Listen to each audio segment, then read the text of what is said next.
자, 여러분이 알다시피 미국의 그 많은 대학들은 그 이제 좌파가 이제 다 점령했다고 그러죠. 미국의 많은 대학들. 우리가 알고 있는 뭐 미국의 뭐 하버드나 예일, 그 동부 쪽에 있는 그 명문 대학도 그렇고, 뭐 동부뿐만 아니라 서부, 미국의 대부분의 주립 대학도 마찬가지고 사립 대학도 마찬가지고, 가장 그 좌파가 거의 뭐 90%, 그보다 훨씬 더 많이 그 점령한 데가 미국입니다. 그건 제가 이충근 박사님의 강의에서도 확인했고, 또 뭐 그 외 여러 이제 미국의 그 관련 그 책들을 보면은 미국은 이미 1980년대에 벌써 이 좌파들이 뭐 이 대학과는 쫙 퍼졌어요. 그래서 요즘 무슨 얘기가 나오냐니까 이제는 하버드나 예일은 안 된다. 새로운 대학을 세워야 된다. 그래서 더 이상 전 애들한테 이게 대학을 맡겼다가는 전부 애들이 다 이상한 애들. 그래서 미국 사람들이 제일 싫어하는 그 인간이 어떤 인간이냐면 백인의 교회 다니는 청년, 백인의 교회 다니는 남자, 백인의 교회 다니는 남자 청년. 제일 꼴보기 싫은 그 타입이래요. 백인에다가 교회를 다니고 남자에다가, 그리고 뭐 홍지수 씨의 그 PC 책 보면 알겠지만은 그 책에 있는 내용은 굉장히 기본적인 거예요. 아주 기본적인 것이기 때문에 그거는 좀 꼭 좀 읽어봤으면 다 좋겠어요. 그건 너무나 아주 핵심을 잘 간추린 거예요. 미국의 이제 이런 대학들은 이제 더 이상 서구 전통의 그 인문학을 이제 터부시하잖아. 그래서 굉장히 싫어하고, 그래서 뭐 제3세계 문학, 뭐 아프리카, 뭐 이상한 것들, 이제 그런 문학들을 막 주고. 그러니까 미국의 대학들은 전부 다 좌파로 이게 지금. 그러면은 그럼 왜 미국 사회가 그러면 트럼프 같은 대통령이 뽑혔느냐? 그거는 미국은 대학 진학률이 30%밖에 안 돼서 그랬대요. 그러니까 우리나라가 또 문제가 뭐냐면 대학을 가지 말아야 할 애들이 지금 대학에 많이 가 있는 거예요. 우리나라 같이 좁은 놈의 땅덩어리 인구 5천만인데 내가 볼 때는 대학 한 5개만 있으면 될 것 같아요. 대학을 가지 않아도 될 애들이 대학 가서 데모하고. 응? 서울 시내도 딱 대학 3개만 있으면 돼. 내가 볼 땐 서울대, 연고대 딱 3개. 뭐 거기서 더 껴주면 뭐 서강대. 서강대는 아주 싫어하는 대학인데. 우리 서강대 출신 있나? 그 로마 카톨릭의 제수의 대학이니까. 그러니까 우리나라가 너무 대학이 많아서 걔네들이 잘못된 겉멋들인 거예요. 겉멋. 그러니까 미국은 이 대학이 그렇게 좌파려도 이 사회 저변은 우파적 성향에 가진 마인드가 그래도 많으니까 트럼프 같은 사람이 뽑힐 수 있었다는 거예요.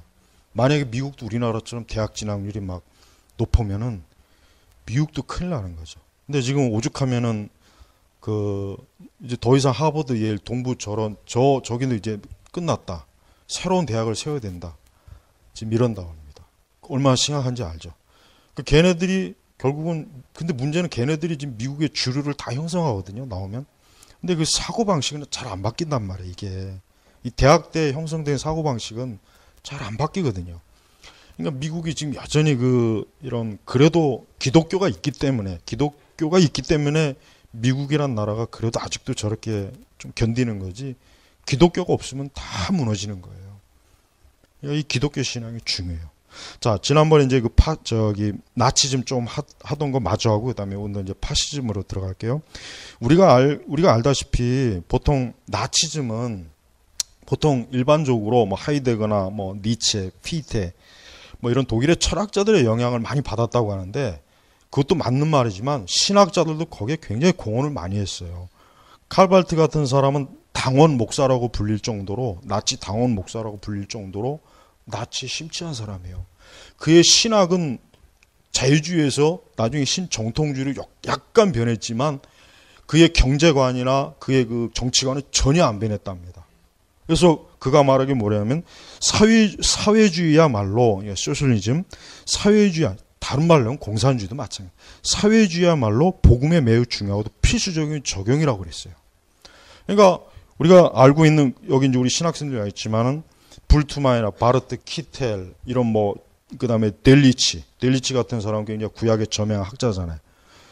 그러니까 독일의 대부분의 그 신학자들이 전부 다 나치의 그 당시 그 국민들을 나치에 동조하는데 이 신학자들의 역할이 엄청났대요. 그러니까 우리는 이걸 모르고 있는 거예요, 지금. 내가 현대 신학책 봐도 이런 내용은 안 나왔거든요. 나 이런 글은 내가 일반 신앙, 조직 신학, 무슨 현대 신학 책에서 이런 내용은 내가 보지 못했단 말이야.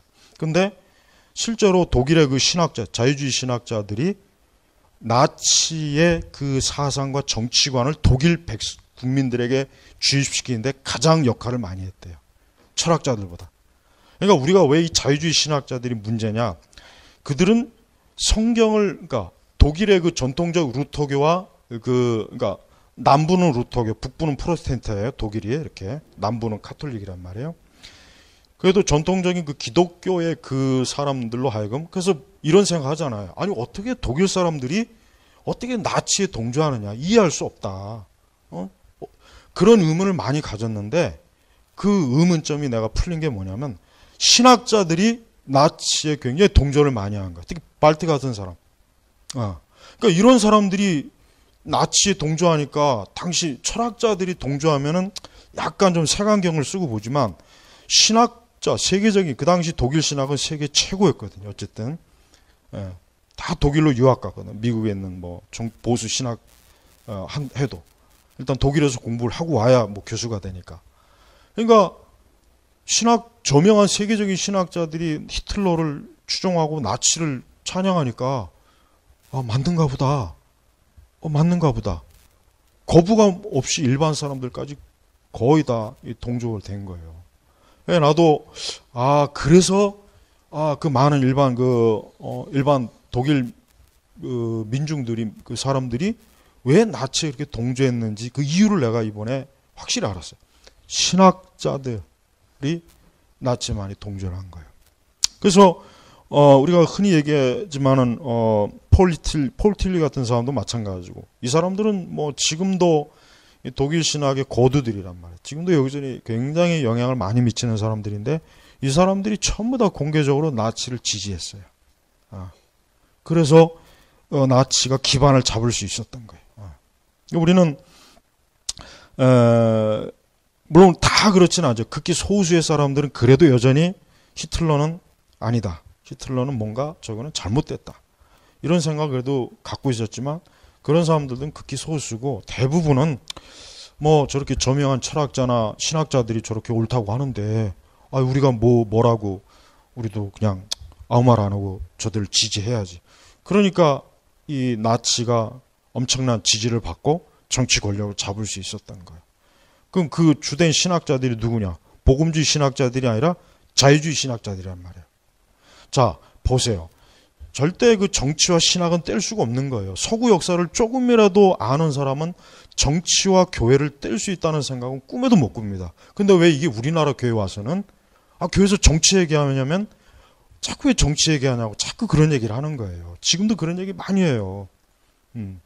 내가 종종 전화 받으면 교회에서 왜 자꾸 정치 얘기하냐고 정치 얘기를 하면 안 된다고 그런 얘기를 많이 한다 그러길래 아주 내가 그냥 지긋지긋해 아주 그런 문의를 받을 때마다 그러니까 우리가 서구 역사나 신학의 역사를 보면은 신학과 교회, 정치가 뗄래야 뗄 수가 없는 거예요. 철학하고도 뗄 수가 없어요. 철학하고도. 근데 이게 우리나라 와서는 이게 완전히 그냥 격리가 돼버렸어요. 교회에서는 정치 얘기하면 안 된다. 근데 그 틈을 비집고 우리가 흔히 알고 있는 좌파들이 다 점령했단 말이에요. 최근에 양희종인가 뭔가 하는 그 사람이 쓴 책이 있어요.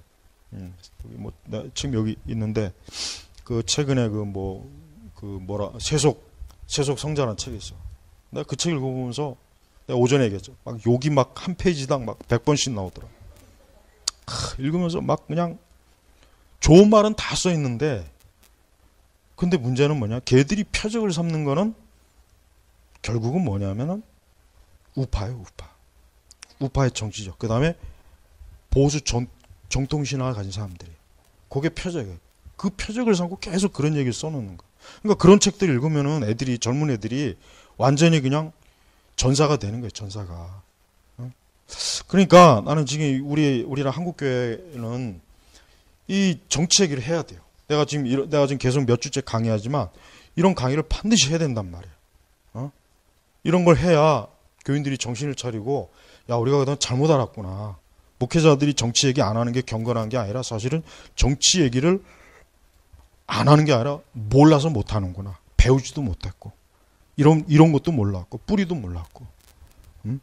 그래서 우리가 이 히틀러는 결국은 히틀러가 이렇게 지지를 받을 수 있었던 지지 세력은 딱 하나예요. 철학자들과 신학자들이에요. 그 신학자들은 복음주의 정통신학자들이 아니라, 독일에도 복음주의 정통신학자들이 있어요. 근데 그들은 사실 굉장히 미미해요. 거의 대부분 자유주의 신학자, 하르나, 아까 얘기했지만, 이런 발트는 나중에 복음주의라고 했지만, 그건 그냥, 글쎄, 그건 복음주의에서 한 걸음만 딱 옮겼을 뿐이지, 본질은 변하지 않았거든요. 그러니까 이런 사람들이 전부 다 이 나치를 지지해서 결국 그들이 유대인들을 열등한 종족, 열등한 민족. 그래서 오죽하면은 어떤 저명한 신학자는 유대인들은 빨리 독일 사람들과 결혼해서 유대인들의 씨를 말려야 된다, 없애야 된다. 이렇게까지도 막 공개적으로 얘기했단 말이에요. 그러니까 히틀러는 이러한 자유주의 신학자들을 어떻게 칭찬했냐면 아주 긍정적인 기독교다. 자기를 지지하니까. 긍정적인 기독교라고 얘기했어요. 그러니까 우리가 이런 것들을 모르면 얼마나 자유주의 신학이 정치와 분리된 게 아니라 당시에 2차 대전에 그 히틀러를 독일 일반 일반 그 시민들한테 먹혀들게 한 그 일을 바로 이들이 했던 거예요. 이들이. 그러니까 결국 히틀러가 그렇게 권력을 잡고 수많은 유대인들을 학살하고, 그거는 얘기 안 하잖아요. 그럼 히틀러가 그러니까 어떻게 누구에 의해서 권력을 잡았는지 얘기는 안 하고 맨날 히틀러만 죽일 놈이라 그러죠. 히틀러만 죽일 놈. 그럼 그 히틀러에게 정신적, 사상적, 이념적 먹을 거를 준 거는 누구냐, 이게 누구냐. 철학자고 신학자들이라고요. 그러니까 이런 걸 안다면 교회가 그렇게 우리나라 교회처럼 이렇게 이런 부분에 완전히 그냥 두 손 놓고, 그건 저들이 알아서 할 일이지 교회가 그런 거 신경 쓰면 안 돼. 교회는 그냥 열심히 모여서 전도하고 예배 잘 드리면 돼. 기도 많이 하고 새벽기도 열심히 나오면 돼. 그렇게 해서 이렇게 된 거예요. 그렇게 나는 이번에 우리 세습에 대해서 지금 공격받고 있는 저 교회가 이번에 좀 정신 차렸으면 좋겠어요. 좀 단호하게 이제 이 좌파들에 대해서 이제는 생각을 바꿔야 되겠구나. 맨날 좌파들 좋아할 얘기만 그렇게 해다더니 결국은 저 모양 저꼴 되는 거 봐요. 그러니까 절대 좌파들에게는 조금이라도 기회를 주면 안 된다고요. 단호하게 이거를 처리해야지. 저들에게 조금이라도 저들의 비율을 맞추면 한도 끝도 없어요. 결국 다 먹혀요. 그러니까 우리는 결국은 이렇게 우리가 이제 독일의 그 자유주의 신학자들은 히틀러의 그 나치즘에 굉장히 협력을 많이 했고, 그리고 죽을 때까지 그들은 나치즘을 버리질 않았어요. 버리질 않아요. 나중에 히틀러가 죽고 나치 제국이 무너져 이후에도 저들은 자기들의 그 나치주의에 대해서 잘못됐다는 그 고백을 한 적이 없어요. 끝까지 그 생각을 가지고 있는 거예요. 그러니까 우리가 이 사상이라든가 세계관, 철학이라든가 정치 이념이 얼마나 우리의 이 세계사, 이 정치, 국가, 이 실제 우리 삶 속에 많이 파고드는지를 이 나치즘을 통해서 우리가 알 수가 있는 거예요. 다음은 이제 파시즘 자체가 결국은 파시즘은 이렇게 생각하면 돼요. 파시즘은 이탈리아의 주체 사상이라고 딱 생각하면 돼요. 내가 가장 이해하기 쉽게 얘기한 거예요. 그러니까 일두체, 그러니까 우두머리, 두목. 그러니까 이탈리아의 주체 사상이 파시즘이에요. 그렇게 알면 되는 거예요. 내가 아주 굉장히 쉽게 얘기한 거예요. 그러니까 이 파시즘이라는 것도 우리가 지금 저 북한의 저 주체사장은 이걸 이탈리아식으로 얘기하면 저거 파시즘이에요. 저건 파시즘이란 말이에요. 그러니까 이 파시즘도 결국은 뭐냐면은 그 파시스트 세계관은 세 가지의 그 원료로 만들어요. 첫째는 낭만주의, 두 번째는 다윈주의, 세 번째 실존주의. 요 세 가지가 양념이 돼갖고 재료가 돼갖고 파시즘을 만든 거예요. 그러니까 우리가 낭만주의나 다윈주의, 실존주의를 모르면 파시즘을 모르는 거예요. 그죠?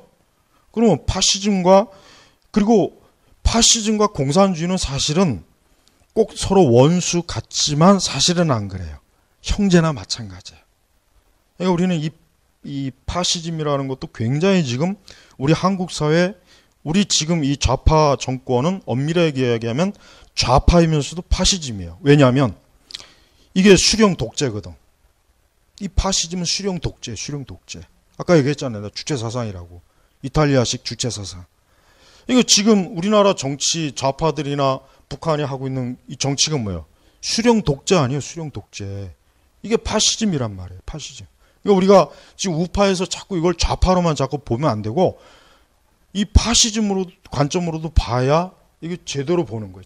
제대로 보고 이 본질이 결국은 뭐냐? 결국은 아까 얘기했지만 낭만주의, 특히 다윈주의, 실존주의 여기에서 이 무솔리니는 자기의 세계관, 파시스트 세계관을 거기에서 형성해갖고 어때요? 이 파시즘을 이탈리아에서 그 정치 세력, 자기가 정치 그 사상 이념으로 해서 2차 대전 때 히틀러하고 손을 잡고 2차 대전을 일으킨 거 아니에요. 예. 그러니까 우리가 이렇게 이 파시스트들은 굉장히 이 나치즘보다 훨씬 더 유대인이라든가 이 성경을 싫어합니다. 그 결과 이제 좋은 면은 교황을 쥐잡듯이 했던 거. 요건 좋은 면이에요. 교황을 쥐잡듯이 했잖아요. 아주 꼼짝 못했어요. 그러니까 그 당시 그 누구야 잠깐 내가 지금 여기 이탈리아 그 당시 누구죠 무솔리니가 맘만 먹으면 완전히 그 교황청을 없애버릴 수도 있었어요. 맘만 먹으면. 그러려고 했는데 그냥 이용 가치가 있으니까 그냥 내버려 둔 거예요. 그러니까 무솔리는 굉장히 기독교와 성경을 대체할 수 있는 종교로 파시즘을 내세웠어요. 그러니까 자기를 섬겨라. 나를 믿어라. 교황을 믿지 말고 나를 믿어라. 이게 무솔리니의 독재입니다. 이게 독재. 그러니까 무솔리니는 자기 자신이 이탈리아의 통치자의 주권자로서 교황보다 더 높은 위치에서 자기가 이탈리아를 다스려야 된다. 이런 생각을 가지고 있는 게 이게 파시즘입니다. 그러니까 그런 생각을 가지다 보니까 어쨌든 정치적 이해관계가 맞아서 히틀러하고 같이 연합을 해서 이제 2차 대전 때 이제 연합군과 이게 대치를 하게 되잖아요. 근데 이 무솔리니에게 그 사상적 도움을 준 자들이 누구냐면 그 유명한 사람이에요. 전부 다 시인 예이츠, 그 다음에 T.S. 엘리어트는 이제 나중에는 제정신 차리고 나중에는 이제 우파적 관점으로 돌아가긴 했어요. 근데 초기에 엘리어트는 그러지 않았어요. 좌파예요. 공산주의에도 굉장히 친밀하고. 그다음에 버나드 쇼, 그다음에 루이스, 그다음에 에즈라 파인드, D.H. 로렌스 같은 사람. 이런 사람들의 책은 지금도 읽혀지고 있단 말이에요. 이런 사람들 책은 지금도 많은 사람들이 아직도 읽고 있어요. 그러니까 이런 사람들이 가지고 이런 사람들의 사상에서 이 무솔리니가 파시스트의 그 자기의 그 많은 사상적 세계관을 자기가 거기서 영향을 많이 받은 거란 말이에요. 그리고 버나드 쇼 같은 사람은 대표적인 사회주의잖아요. 사회주의자. 그러니까 이 사람은 아까 이 사람이 얘기했구나. 유대인들을 강제로 아리안 계통의 사람들과 결혼시켜서 유대인들을 아예 없애버리자. 이 사람이 지금 얘기한 거란 말이에요. 그러니까 이런 사회주의, 공산주의, 이런 파시즘의 그 재료가 되는 것들이 여전히 사실은 어때요? 지금도 있는 거예요. 히틀러가 죽었고 무솔리니가 죽었다고 해서 나치즘이나 파시즘이 죽은 게 아닙니다. 여전히 어때요? 활동이 강해요. 아까 제가 처음에 얘기한 것처럼 미국의 대학들은 다 좌파거든요. 대학 교수부터 시작해가지고 학생들까지. 미국에서 그래서 여러분 우파 강사가 그 대학 강의 가가지고 막 쫓겨나고 강의도 못하고 막 그런 일이 지금도 벌어져요. 미국 같은 사회에서. 그럼 걔네들이 지금 가지고 있는 그런 생각이 결국 뭐예요? 그건 나치즘이에요. 그건 파시즘이란 말이에요. 자기들 생각이 아니면은 몰아내잖아요. 강의도 못하게 쫓아내버린단 말이에요. 대학이라고 하는 것이 학문의 자유가 보장되는 곳이 대학인데 자기들은 마음껏 학문의 자유를 누리면서 자기들의 반대되는 편은 입도 뻥끗하지 말아라. 이게 뭐예요? 이게 나치 아니에요, 나치. 이게 파시즘이란 말이에요. 그러면서 걔네들이 히틀러가 어쩌고 저쩌고 뭐 무솔리니가 어쩌고 저쩌고 막 또 비판해요. 지나 잘할 것이지. 지들이나 잘할 것이지. 그러니까 앞으로 내가 볼 때는 절대로 또 제2의 히틀러나 무솔리는 반드시 나오게 돼 있어요. 반드시 서구에서 나오게 돼 있단 말이에요. 안 나올 수가 없어요. 그리고 무솔리니 자신이 결국은 나중에 그 제3 인터내셔널 커뮤니티 국제 재산 공산주의 그 서기가 된 발바노프에게 영향을 굉장히 많이 받았어요. 무솔리니가 겉으로는 공산주의를 굉장히 배척한 것 같지만 실제로는 공산주의적인 사고방식도 많이 가지고 있단 말이에요. 그래서 무솔리니가 내세우는 게 뭐냐면 우리가 알다시피 히틀러도 그렇고 무솔리니도 그렇고 2차 대전을 그러니까 유럽의 그 2차 대전을 일으키고 유럽의 그 사고방식을 형성한 사람은 니체입니다. 니체요. 물론 니체는 뭐 살아생전에 뭐 독일, 지난번에 내가 이제 바그너 얘기했잖아요. 바그너 얘기했죠. 바그너도 억울하긴 하죠. 자기는 히틀러 알지도 못하고 그 전에 훨씬 일찍 죽었는데 히틀러가 좋아했다는 이유만으로 막 유대인들이 그 바그너 막 아주 아예 그냥 틀지도 못하게 하고 연주도 못하게 하잖아요. 근데 니체는 안 그래요. 니체는 엄밀하게 얘기하면은 굉장히 히틀러나 이 그 무솔리니에게 굉장히 이 철학 영향을 많이 줬습니다. 많이 줬어요. 그래서 이 니체의 영향에 의해서 이 그 무솔리니가 내세운 게 뭐냐면 결국은 뭐가 있냐면 5가지가 있어요. 이것도 사실 하나하나 좀 했으면 좋겠는데 시간이 그냥 너무 빨리빨리 넘어갈게요. 첫 번째는 권력. 일단은 무솔리니나 히틀러는 무조건 권력을 잡아야 돼요. 무조건 수단과 방법을 가리지 않고 권력을 잡는 게 이게 어때요? 이게 사람이다. 이게 초인이다. 초인. 그러니까 이 니체는 권력의 의지를 굉장히 강조했잖아요. 그러니까 권력을 잡기 위해서는 수단과 방법을 가리지 않고 사람을 죽이든 학살하든가 전쟁 그런 거 신경 쓰지 말고 무조건 권력을 잡아라. 그게 초인이다. 그게 초인이다. 헐리우드 영화에 그 니체의 사상을 받은 초인들이 많잖아요. 영화 제목들 대여섯 명 몰려와가지고 막 지들끼리 막 그냥 막 때려 부시고 어벤져스 그렇죠. 그 다음에 또 배트맨도 그렇죠. 그 다음에 또 거미인간 그 누구야? 스파이더맨도 그렇죠. 얘네들 전부 다 그거 니체 초인의 영향을 받은 거예요. 그거 영화로는 재밌죠. 재미있고 신나죠. 그러나 그 배우에는 뭡니까? 니체가 감독이에요. 결국. 이거 권력. 두 번째는 도덕을 상대적으로 규정하는 거예요. 도덕은 절대적인 게 아니다. 때와 상황이 변하는 거예요. 지금 내가 사람 죽일 수도 있는 거야. 무조건. 내가 죽일 만하면 죽일 수 있고.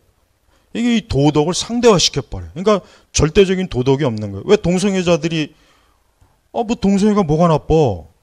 그게 뭐예요? 도덕을 상대화시키니까 그런 거예요. 그러니까 여러분 사실은 지금도 내가 볼 때는 니체의 영향을 굉장히 많이 받고 있어요. 우리나라도 우리 그 좌파들도 그렇고 많은 우리 한국의 지식인들 보면은 니체의 영향을 굉장히 많이 받습니다. 세 번째는 더 심각한 건 진리도 상대적으로 여깁니다. 진리. 우리는 십계명이 절대적인 하나님의 계명이지. 시대가 변했으니까 우상숭배도 돼, 도둑질해도 돼, 거짓말해도 돼, 살인해도 돼. 성경에 그렇게 나와 있지 않잖아요. 그죠? 그러니까 우리는 이 진리가 절대 상대적인 게 아니라 절대적인데 니체는 어때? 이거 상대적인 거다. 그러니까 무솔리니가 그걸 받아들인 거예요. 근데 또 뭐냐?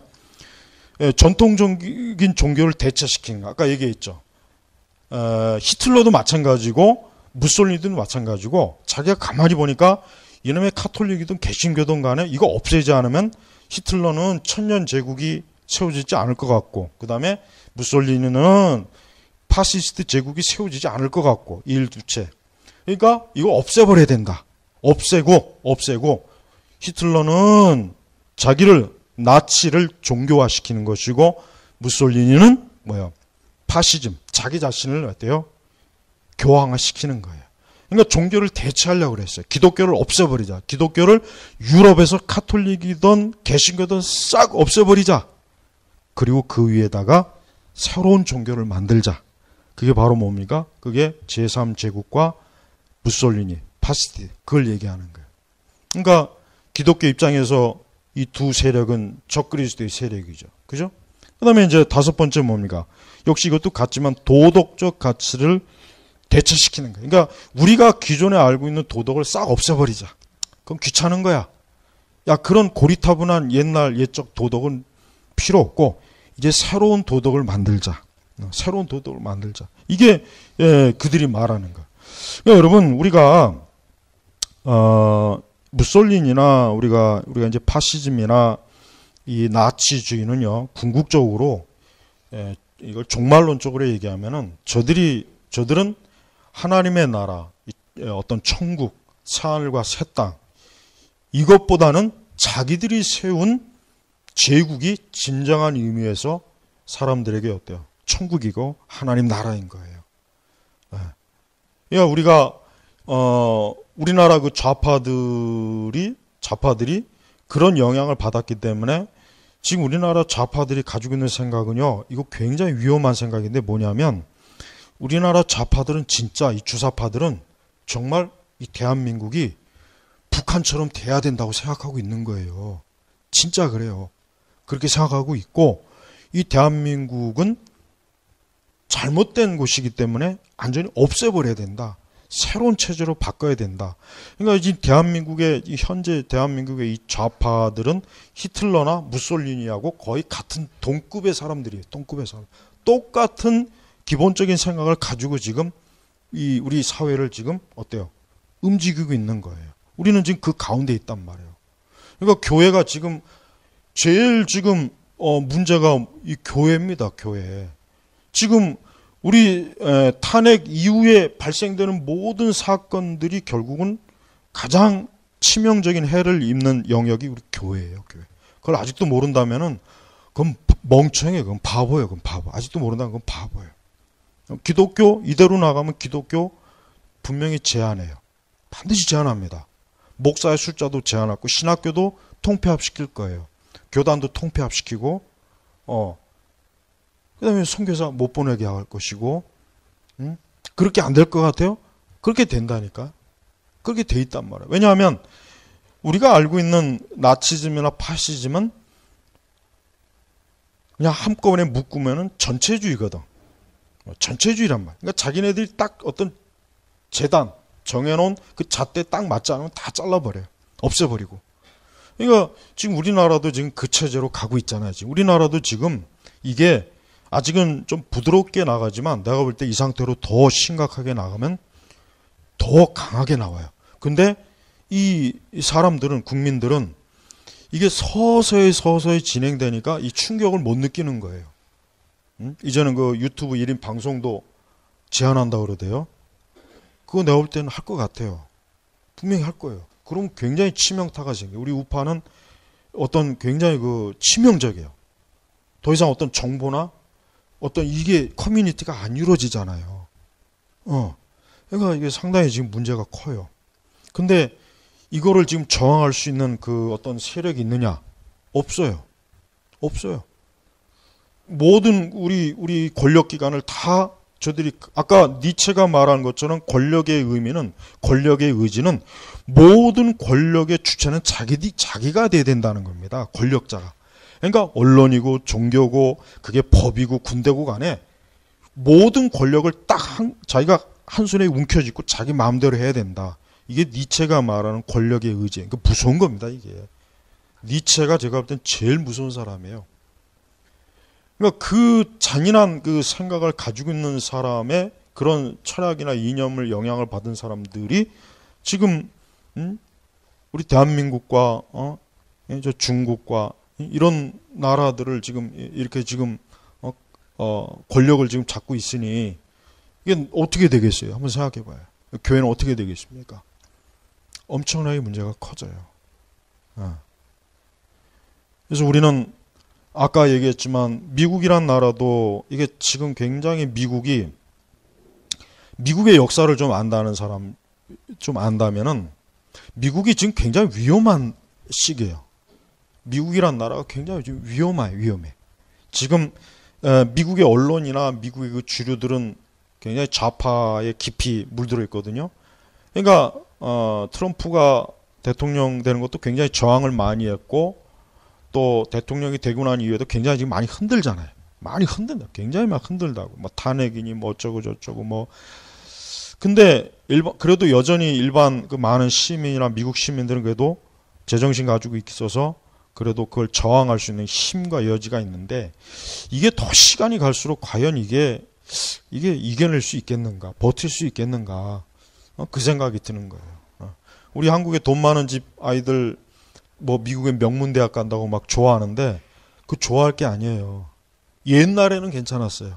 그러나 지금은 거기 가서 배우는 그 사고방식 자체가 미국 이 좌파, 우리가 말한 아까 얘기했던 파시즘이나 나치즘이나 심지어 사회주의, 공산주의 이런 영향을 받는 학문을 배워갖고 오는데 걔들이 온전한 인생을 살 수 있겠습니까? 이 사회와 국가 사회에 과연 유익한 공헌을 할 수 있겠어요? 못합니다.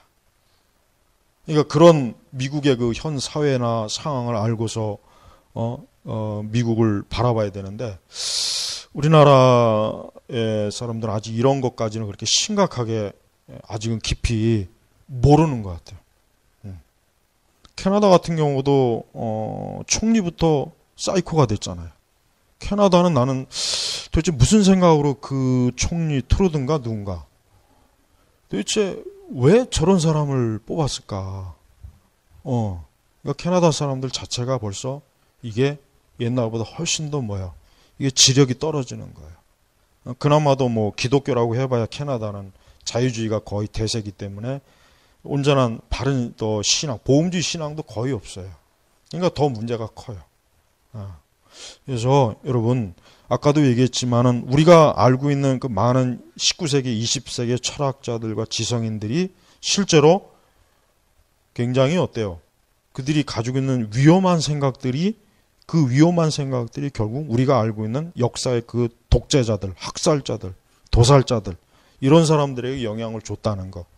요거를 꼭 이해를 해야 그래야 어때요? 그래야 이 세계를 이해할 수가 있는 거예요. 그리고 지금도 여전히 어때요? 지금도 여전히 이 영향은 계속 지금 가고 있어요. 계속 지금 영향은 지금 가고 있단 말이에요.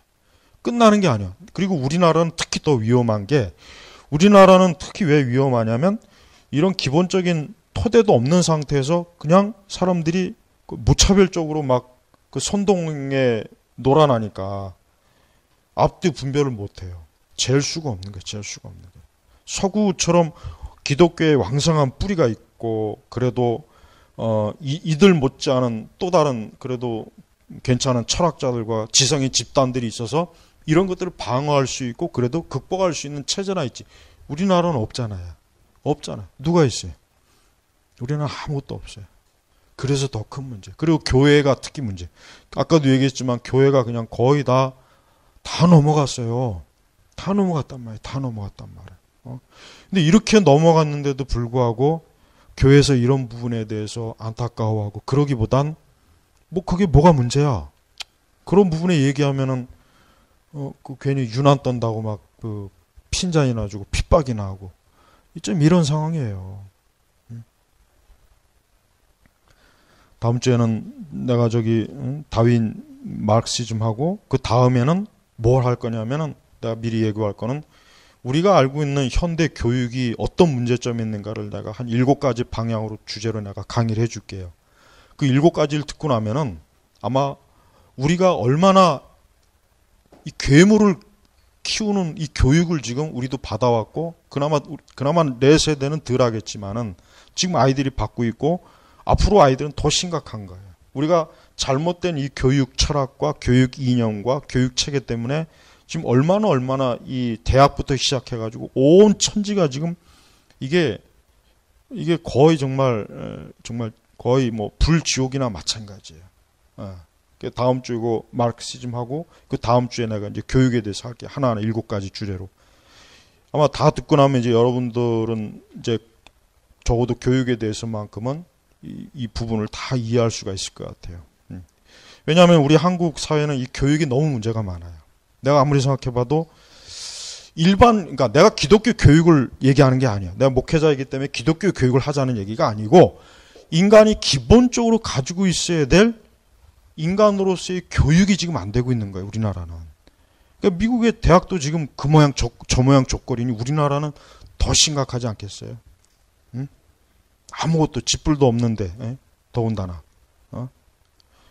예, 여러분, 계속해서 이제 파시즘과 오늘 그러니까 나치즘 이 쭉 제가 이제 개괄적으로만 얘기한 거지만은 당시에 그 많은 그 지성인들이나 사람들이, 그 시대 사람들이 환상을 가졌습니다. 뭐냐면 세계가 발전하고 문명이 발전하고 뭔가 진보한다는 생각을 가지고 있었던 거예요. 그래서 이제는 더 이상 하나님 나라, 천국 이런 거 필요 없고 우리가 우리의 힘으로 이 세상을 천국으로 만들어 보자.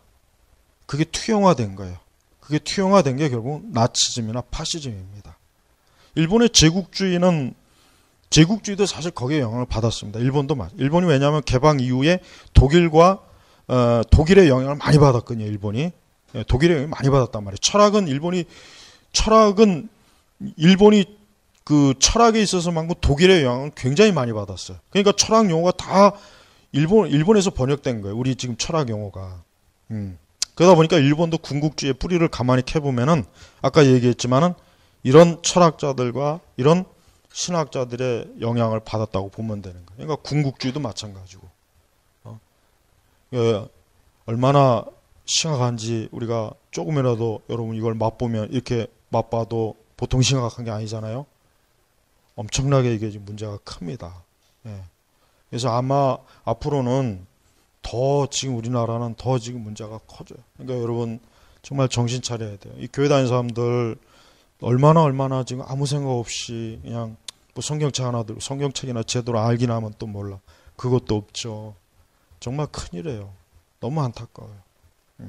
자, 다음 시간에 이제 그 막시즘 이거 하고, 그 다음 시간에 이제 교육에 대해서 아주 현대 그 사상가 철학자들이 얼마나 교육에 대해서 완전히 망쳐놨고 얼마나 이게 인간을 완전히 파탄시키는 교육을 환상을 주었는지를 그걸 한 일곱 번의 강의를 내가 이제 할게요. 자, 기도하겠습니다. 하나님 아버지 감사합니다.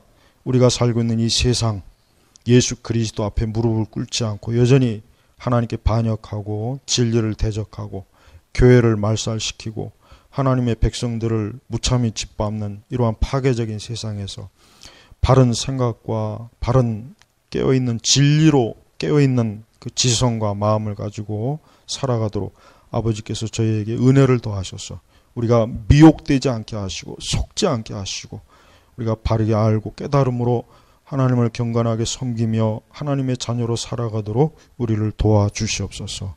이 강의를 듣는 많은 이들이 더 많이 하나님을 알면서 주님을 사모하고 주의 진리 앞으로 나오게 하여 주옵소서.